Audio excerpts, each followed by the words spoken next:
The tea is hot this week on PodBiz. I think also connected is like community, and for like talent, hosts, creators, whoever it might be, for them to be able to bring folks to a place in real life to inspire folks to get together, whether with the talent and hosts or without. I feel like the money is for sure in that. I feel like the money is in right-wing media right now. Like if you're a propagandist, like this is a great time for you to make a lot of money, especially if you are willing to be a mouthpiece. Welcome to PodBiz, the money behind the mic, where we get into the business of podcasting. I'm Norma Jean Belenky, a podcast and media strategist, specializing in marketing and audience development. And I'm John Kiernan. I'm a podcast producer, and we're asking the question that's on everyone's mind. Where is the money in podcasting?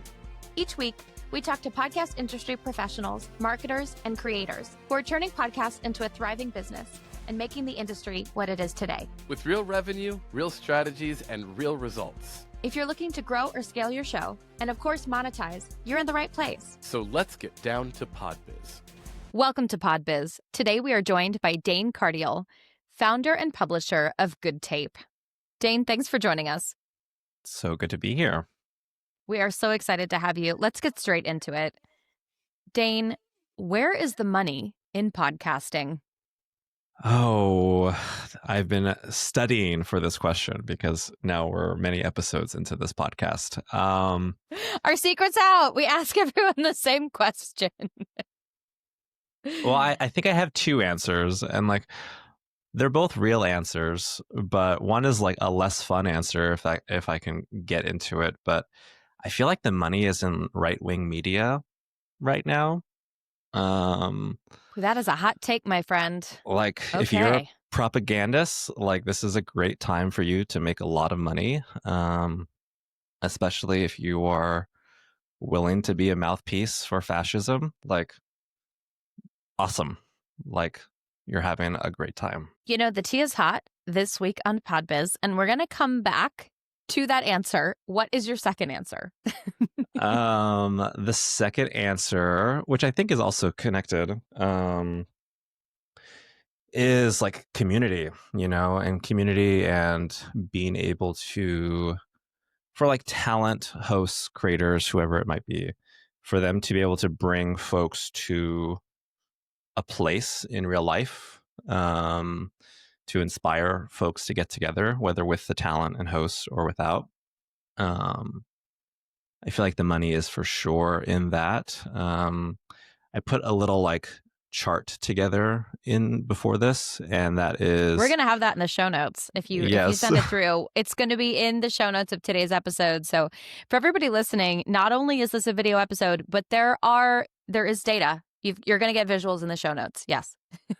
So we have on the x-axis talent not involved to talent involved, and on the y-axis fans involved and fans not involved, as far as like participating in the community. So I feel like in the left quadrant, talent not involved but fans super involved, I'd call this like an autonomous community, where the fans are essentially building their community and engage with one another, like self-moderated, self-activating, going to meetups and groups and bringing people together. You would imagine like a Survivor podcast having fans that just like do meetups and watch parties. Autonomous community. It's giving very like fan cast. Yes. Mm-hmm. And then in the upper right quadrant, you have talent involved and fans involved. So both the fans and I would call this a participatory community. And these are your like, I'm thinking like School of Greatness, like Lewis Howes, where he has like meetups and summits. He's like engaged with his community. He's doing teaching. He has courses, and the fans are also participating in that community. And I feel like in those two quadrants, that is where the money is. Below, you'll have a siloed community where like no one's talking to each other, and like that could actually also like be fine and work. But the community isn't really activated. And then you have this like unresponsive community in the bottom right quadrant where like the talent is super involved. They're trying to get fans involved, and it's just not meeting anyone. So you have like an event and like get like 10% of the tickets sold. Not a lot of money in that community. No, but sometimes those communities monetize really well when it comes to ads. Potentially. Yeah, absolutely. It's very interesting, the value of community, and you speaking to this, because you started Good Tape, which is really about podcasting community. It's a physical publication. I want to say it's like a zine or a newspaper. I mean, I know I've held one. I feel like it's bigger than normal. I'm not describing this well. The link is in today's show notes, but you created an actual physical printed product about podcasting, and the industry has really embraced it in a way that people are excited when it comes out.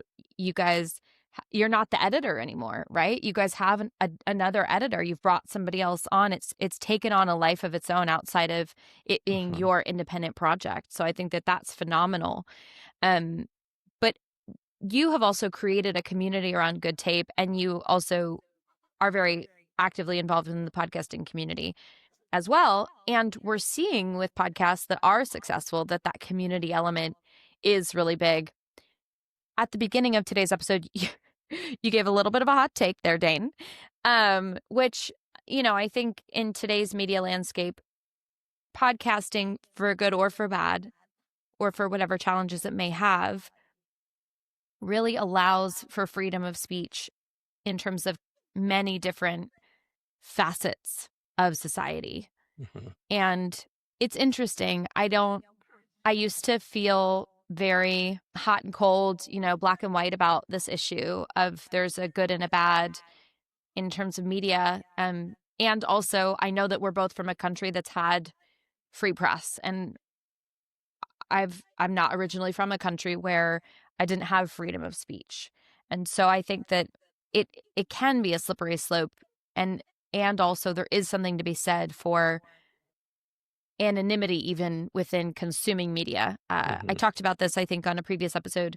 I've met people who have a podcast around domestic violence for a specific cultural community, and they have a lot of listenership and they don't have a lot of subscribers.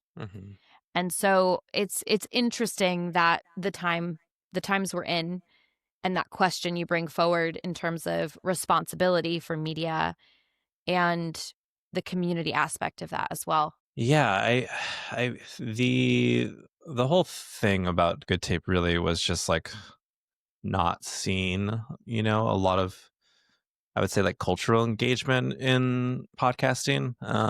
This was around, 2022 when that idea was sort of came to me, and really wanting it, like what is the craft of this industry? Where is it going? But not necessarily from like sort of like an ad tech perspective or like a B2B perspective. I think we have like plenty of voices to tell us about, we have a lot of that. Yeah. And we talk about that here on this show a lot, but I think you're right. In terms of the craft of audio, it is a unique medium. And I think all of us that are professionally involved within the podcasting industry have an opportunity to really help shape awareness around that, for sure.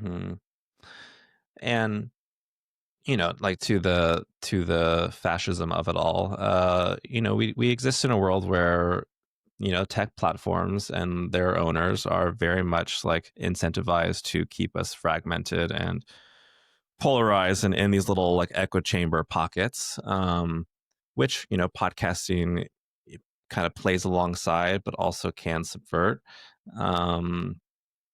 But I see it's a double-edged sword, podcasting. Like it could be wielded with like great power and to negative effects, and also like really is one of the only mediums like a talent can actually have ownership over and really control their voice, their distribution, their monetization, sort of the full stack that other mediums really don't have any access to, and talent within those mediums. So it's a really powerful time to be a podcaster, even if it's confusing.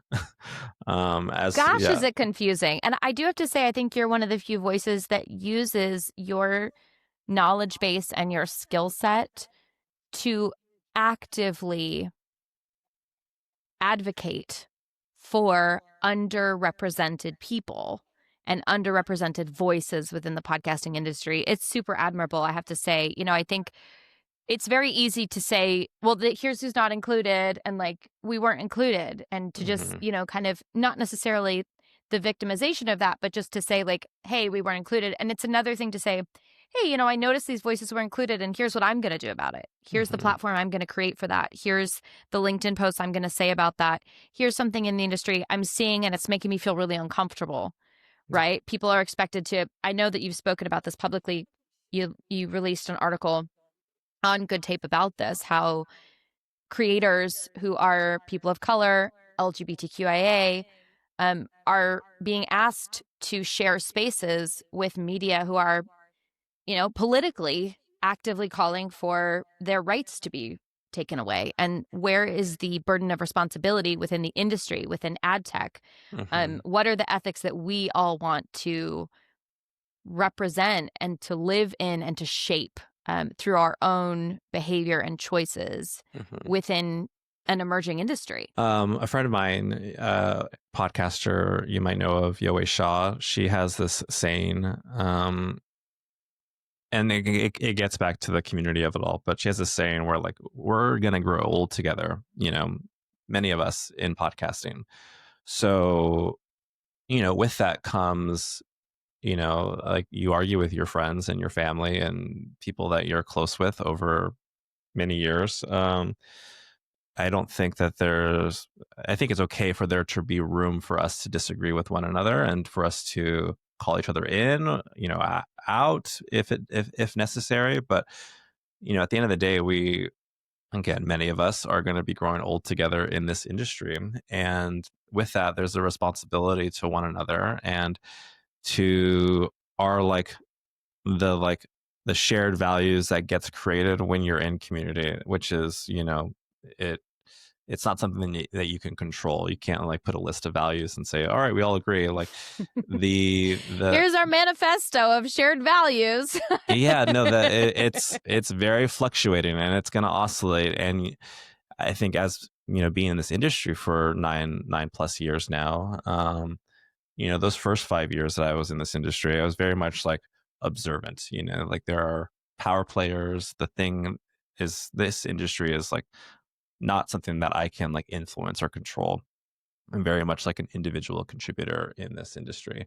And then as I've like gotten to my like 9th year now, that ability to influence, that ability to like, like try to oscillate that shared, equilibrium of values, like to a center that I feel more comfortable with. That feels like it's within my control, and I can contribute to that. And I feel like many of us can also contribute to that. So why not put myself out there and try to contribute to creating those values? And I think there's a lot of people that, I might not agree with their vision or their future with the industry. And it's honestly why I made Good Tape, because 5 years from now, 10 years from now, like, where is the arc of this industry heading? If the New York Mag or Wall Street Journal or the New York Times or Hollywood Reporter, these like outlets, as they begin to increase their like celebrity coverage of and influencer coverage of podcasting, they're going to like report on that from that perspective. And I think they're going to lose and not have a lot of that like legacy journey of our industry. And I don't think we'll put the industry in a place that I feel like we can put the industry, and like make sure that when we're talking about what podcasting is and what it means, I think there's a lot of responsibility for Good Tape, to, set a narrative for what it means to be in podcasting, that I'm not sure that, larger media institutions, of course not, like they would, invest the time or the care to like set that, I guess, subtext or context to what we're doing. Absolutely. And I also think a lot of platforms, to maintain professionalism have to be very neutral. And it's unfortunate when it comes to wanting to advocate for underserved voices. And I know that a lot of brands actively work toward that and still have to maintain neutrality for their bottom line. So it's definitely that balance. And I think that, stepping outside of that, you've had the opportunity to really say, okay, and I'm not working for a big juggernaut right now. I'm going to say what I think, and I'm going to say what is important to me, and I'm going to say what matters to me and to many other people who I care about and who make great work and who create the diversity that makes us all stronger within podcasting. Yeah. Absolutely. So speaking of your journey, tell us a little bit about how you got into the podcasting industry, because you have a very interesting trajectory. And now it's, you have the ad tech side, you have the editorial side. I always refer to you as the arbiter of taste within podcasting.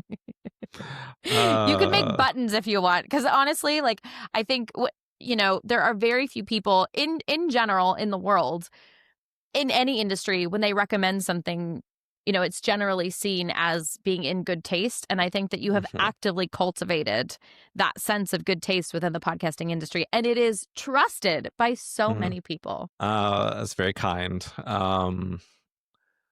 Yeah, I mean, I think it's difficult because I think some of that is just like mystery or intrigue. Like, what do I think? Right. Or what makes you cool, Dane Cardiel? Yeah. Yeah. Because not until really recently had I really put my opinions or thoughts out there. It's largely through text messages, conversations, phone calls, which is really the trajectory of my career. So I started out as the first employee, not including the CTO, of Simplecast. So hosting platform back when Simplecast was purple, for anyone that remembers that branding, and kind of wore every hat except for technology at Simplecast. So, we had several hundred customers at the time, and I was put right into chat support. And you're familiar with chat support, right? Have you been involved?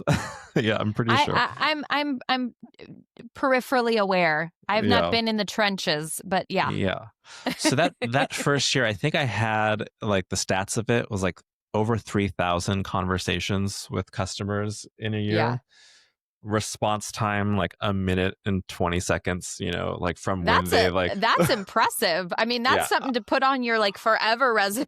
I was on it. And that was necessary because the thing that distinguished us, I think, throughout my time in there at least, was the support level that one could expect, especially as we were essentially ushering in entirely new cohorts of people new to podcasting from 2017 through 2021, at least that I was there. And so primarily focus on what now is called the prosumer business of Simplecast. So folks that are maybe a step above hobbyist was our core customer.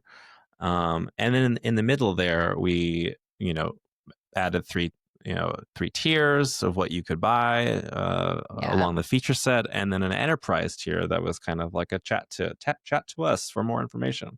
So I was the person providing the more information on the enterprise side of the business, and for a long time it literally felt like I was selling air to people, because we were trying to get folks to pay a lot of money for data and analytics, and something that ultimately didn't cost us a lot, especially if these people weren't huge podcasts, but bringing on institutions and financial banks and all the corporate side of it, where it's all right, we'll do security audits and charge you a lot to do the security audit of our platform, and then set a good healthy fee for you on a monthly basis. So that was a lot of my time, and I think at Simplecast, alongside Caitlin Van Horn, who was, my counterpart there on the marketing side, I think we were in tandem building that community, the brand, from the ground up, really, where we did invest in a lot of BIPOC community events. We did invest in all the various meetups and happy hours and content that the audio drama sector was a big one for us as well. Anyway, so that was I think a very formative experience, and just hundreds and hundreds and hundreds of conversations with people. And Absolutely. I think and you have to get your skill set up. I mean, I think also when you work for a hosting platform, there is a steep curve of like, you need to understand this technology so you can explain it to other people so they can actively use it. Yeah, I think my like secret sauce in that, it was not only being able to explain the technology and like why this was better than a Megaphone or an Art19, which like, it's all pretty at parity now, I would say. But being able to provide like creative insights to a podcaster or a professional as to like how to use these tools. Like, how does like this graph inform content? How does this graph inform scheduling? Why you should think this or that based on your audience information. So I think that like extra step, that like 15 minutes of a 45-minute call to focus on creative, really like aligned trust and like said, okay, not only can I like rely on you for this like technology, which I need, but I can come to you with a thought, a question about like why something may or may not be successful from like an audience development perspective. So yeah, that pretty much like sums up 5-6 years of of your life. Yeah. Yeah. And then you moved. I mean, there was a huge transition there. So talk about that, and then, talk about how you got a little bit started in the ad space as well. Yeah. So Marty Michael, CEO of Headgum and Gumball, I think texted me like every year for 3 years, like, "Hey, you ready to make a move? Hey, you want to work for me?" And like, this is like a dream, being able to get a job without having to submit an application. So one of these texts came through and I was like, you know what? I think it's time. So also my first year RSUs at SiriusXM after the acquisition came through, and I needed a fence. So I was waiting for that to happen. Yep. And so went over to Headgum and Gumball and built up our like talent acquisition team.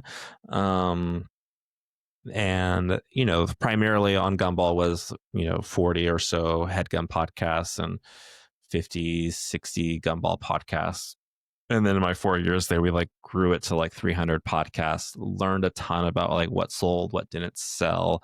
Had to cull some of those podcasts down. There was a moment where we just like acquired a bunch of like YouTube only channels, not even podcasts, just channels to sell into YouTube. Learned a lot about that. Culled a lot of those down as well. But there was a lot of, I really love that platform. I still do.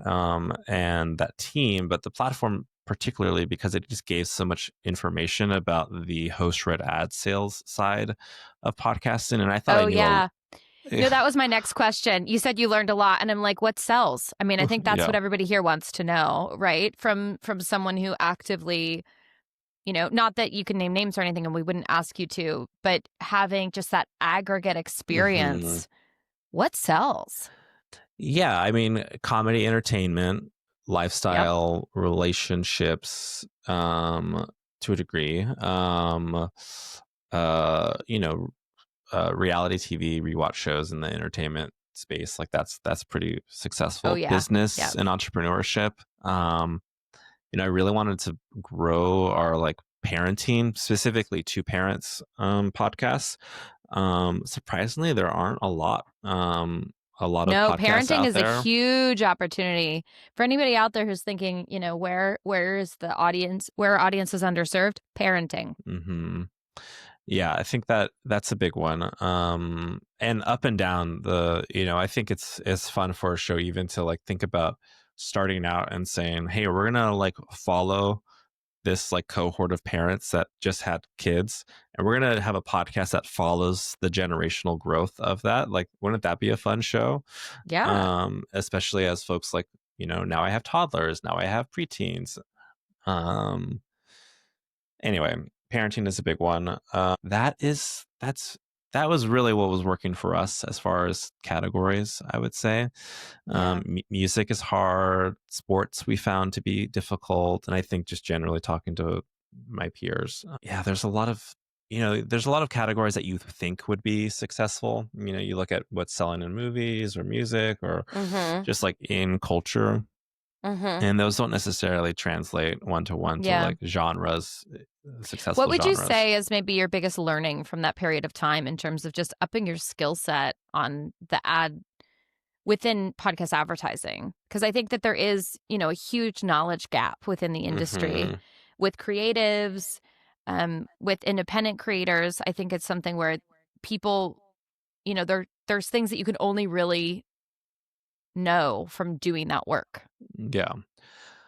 I think something that I learned in that, and this is maybe a dig at a lot of people, but just this incuriosity with your own audience, like the lack of surveys that are being done on these massive shows, like whenever we got a pitch for a show to like maybe work together, I'd ask like, do you have an audience survey that you can share? Because that's going to tell me a lot about what we could do with you. And this is not just like HHI and demographic information. This is like what products do you like? Do you travel? Do you buy clothing online? Whatever it might be. There's just so many questions that will tell me, okay, how like commercially viable is your audience and your relationship to that audience? And like, where's the curiosity in that, in wanting to know that information? Like, treat yourself like a media business and come to me with data that we can make an informed decision together as business partners. Still today, I feel like that is very like uncommon for a podcast. Any of the top 100 podcasts, ask them, do they have an audience survey that they published in the last year? And I would venture to guess 90% haven't done that. So no, it's like, not at all. And what do you think the best way for getting that survey data is? Google form, like just like literally. And you just ask your audience, like, hey, fill out this Google form if you're a fan of the show. Okay. Yes. Yeah. Okay. It's that easy, everybody. Truly. I mean, if come to me, I have the questions. I love it. But that's a big one, because like, a lot of talent and podcasters and their teams will come to the sales partner and say, what can you do more for me? And my return is like, what can you do more for yourself first? Have you done a survey? Because like we can't diagnose. Just to be clear, though, like there are ways to incentivize this, right? You have merch. You say, hey, everybody, if you fill out the form, we're going to pick somebody and give them merch. Like, it's not like you're asking people without a reward. And I understand, of course, your audience who loves your show will fill out this form. And also, there are ways to incentivize. And also, super fans are going to do whatever you ask them to do. They love your show. They want you to keep making it. Yeah, but if you're looking to maybe start a Patreon, if you want to go on tour, like these are questions that you need to ask your audience. So, right. Would you buy a ticket to see this podcast recording live? That's a really great question. Like there was a podcast where we asked the question, would you pay $15 for a virtual ticket? And I think 44% of the respondents said yes. So like if you extrapolate that against their actual audience, assuming that 44% might say yes to a $15 ticket, like that's a small business, like. Yeah, I mean, you skew for like more super fans filling out the form, but still, I mean, that's wild.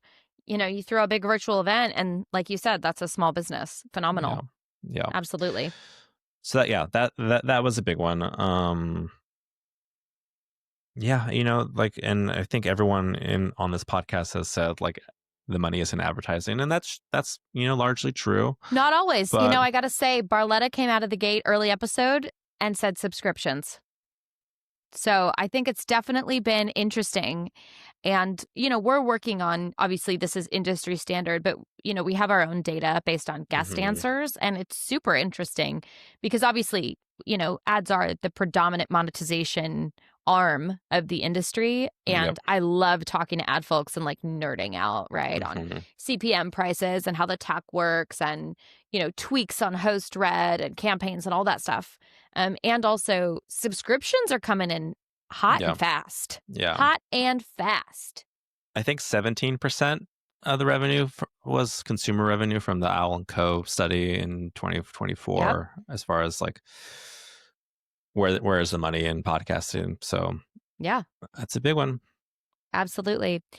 Well, Dane, tell us more about Good Tape and how that journey got started, because I know it was definitely inspired by some gaps you saw in the industry. And then you've not only taken that inspiration, but gone on to create a printed media, a community, a brand, and a business around that. Yeah. So the magazine, we just started out as a print magazine, and that was, you know, at a time when like Substacks and newsletters and personal newsletters were kind of all the rage.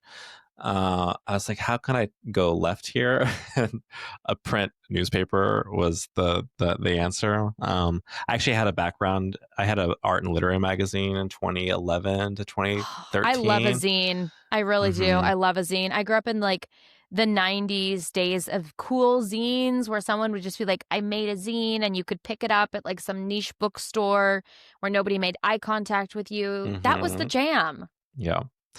That magazine, though, was distributed in Books A Million, Barnes & Noble, and Chapters in Canada. So it was on the newsstand. Sometimes I feel like zine is diminutive. It's nice. I don't mean it that way. I mean it in a counterculture way. Yeah. And also, of course, the one time you make a magazine earlier in your career, it happens to be nationally distributed, Dane Cardiel. A 40% sell-through rate on the shelves. I mean, really? Yeah. Arbiter of taste. Please continue. That was fun. So yeah, you know, it's been step by step, honestly. Just like, can we get one out? Yes, we can. Can we get two out? Yes, we can. We invested in a website to make sure that there was a digital component, because obviously you needed to have a digital component to whatever you're doing. And the real like business right now is through our studio. So, you know, I would say that the magazine is not really poised to or really intentionally attempting to make, you know, the lion's share of the revenue for the operation. It is, you know, a passion of mine. It is, I think, kind of like necessary and valuable to have in an industry. We just brought on Becca James as our new editor, who was formerly at Vulture and AV Club. So, another arbiter of taste. Yeah.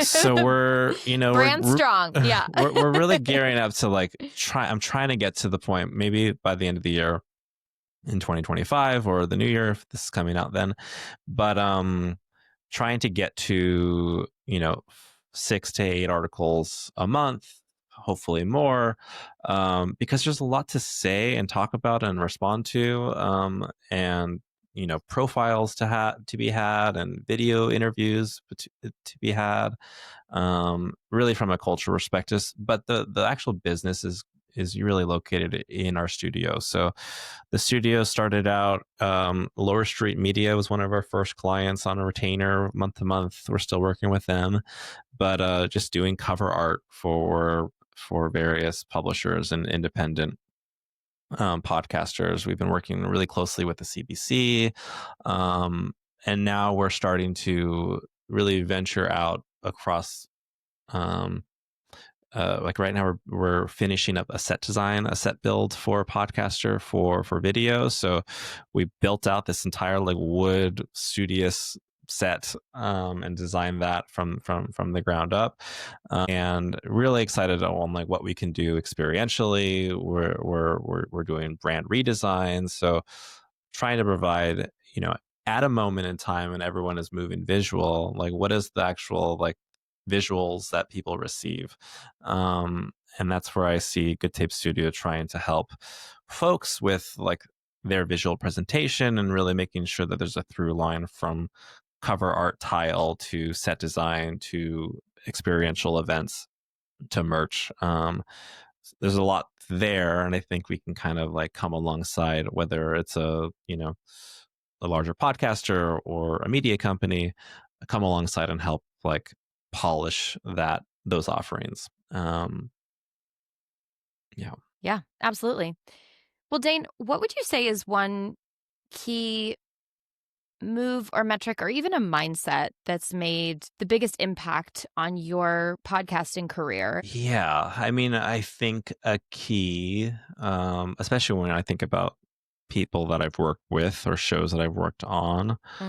Well, one, producers hold the keys still. So I think that was also a very like early learning of mine, that if I wanted to like, work with talent at any level, if I know their producers and build a relationship with them, then I'm gonna have a much better opportunity to do so.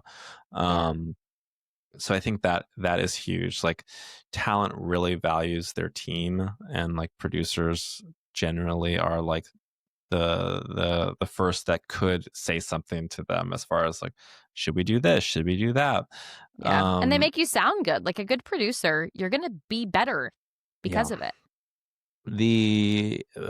But then talent who are like leaned into their business, I think is for me, like, those are folks that I want to work with, more so than not, because they are, and not micromanaging their business, I wouldn't say that, but who understand sort of the basics about what's working, what's not working, and care enough and have enough language to explain those things to themselves and to their partners. I think that is pretty key.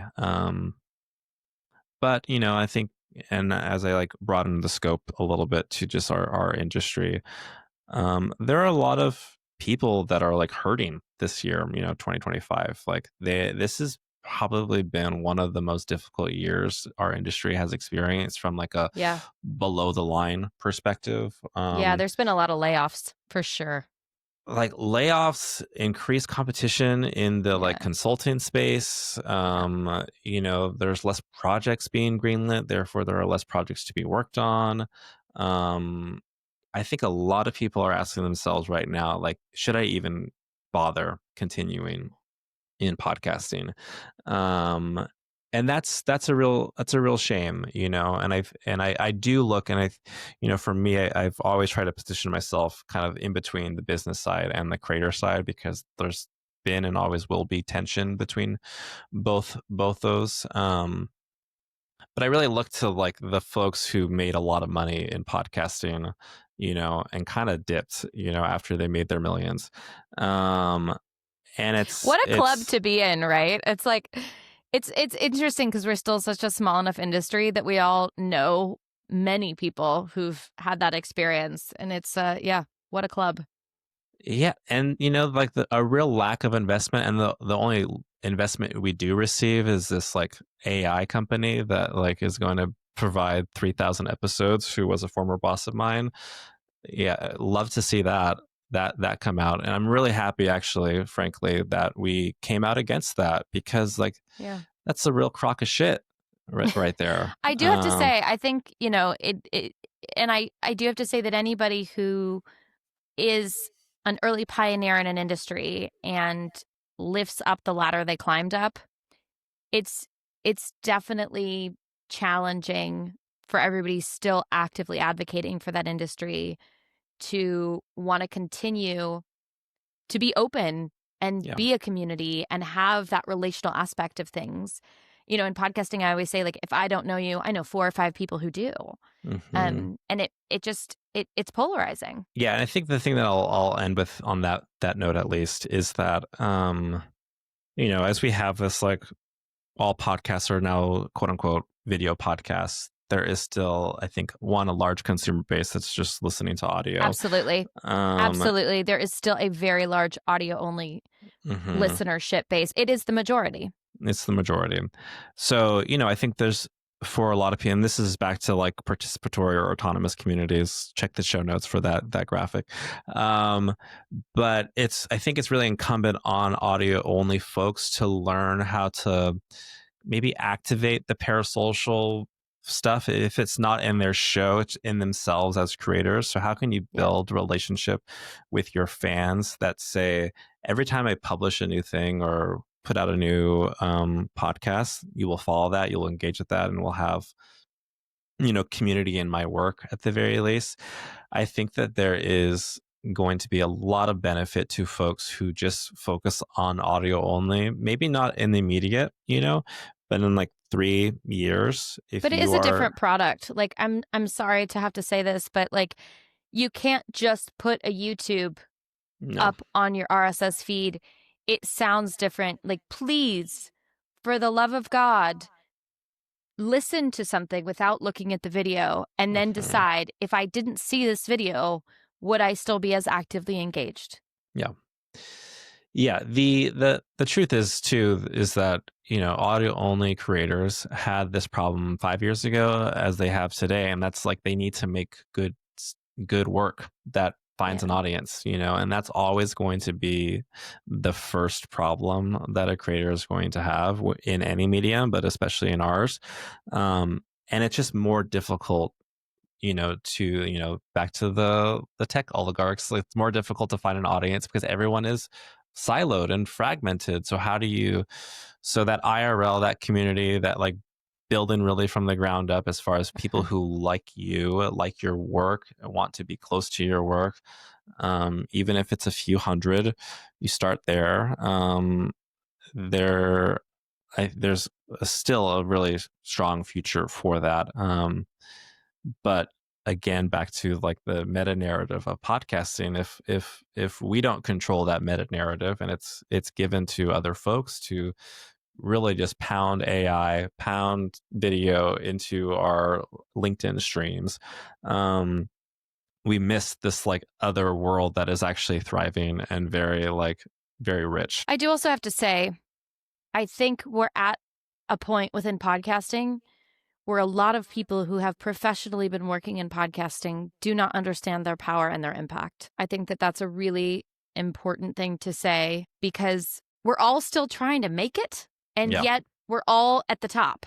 And yet, some people have made their millions and cashed out, and some people have made their millions and created other things.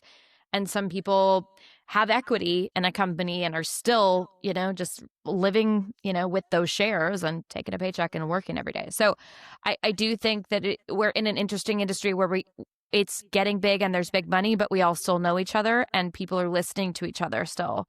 So if you have something to say, if you feel like there is a population that's being underrepresented, or you feel like there is not even a hot take, but just a take you have, share it, because the people within your immediate circle may not know how you feel, and we're all in a pivotal phase of shaping the industry together. And that's why the next issue of Good Tape is themed threat. Because, which we didn't talk about, but it is themed base, and the threat issue is the next one that's coming out. And I really kind of see the threat being us more so than the threats being other things impacting us. The call's coming from inside the house. Like, I think, like, it's interesting in terms of professionalism, right? It's like that moment where you realize, I'm not an employee anymore, I'm an executive. Like, I'm not someone who, like, I'm not best serving a company by being managed. I'm best served by being a manager. Yep. And I think that there are many people within the industry and many companies within the industry acknowledging this. I'm not a fringe, company. We're a leader within this niche. And so I think that there's more of a reckoning of empowerment that as an industry we are going through, and the call may be coming from inside the house. Yeah. Well, Dane, what is something that people don't know about what you do? What don't people know?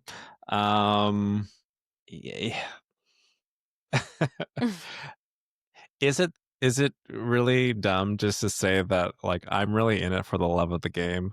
Like, no, I think that first of all, I think that people do know that. Yeah. I think that based on just your level of curiosity and interest and passion about podcasting comes through. But I do think that it's, I think that most of us are, to be honest. And No, I think I think a lot of people know that about what you do. Yeah. I now it's like what I play softball. I like sports. I kind of see myself Dane as Cardiel is an open book. An open magazine, not a zine, everyone. I don't know. I'm a pretty open book, yeah. So just text me if you want to know anything about me, and I'll probably tell you without an NDA. All right. Well, if you had to start over, what would you do differently to grow faster or smarter? I would have demanded a lot more shares in Simplecast so that I wouldn't have to pay for any of this. Fair enough. I think equity is the name of the game in an early industry. Absolutely. Great answer. And what are you most excited about coming up within the podcasting industry? There seems to be a reorganization of the industry that's taking place. When I think about like competitors, I'm largely not thinking about anyone in our industry. I'm thinking about the creator economy broadly.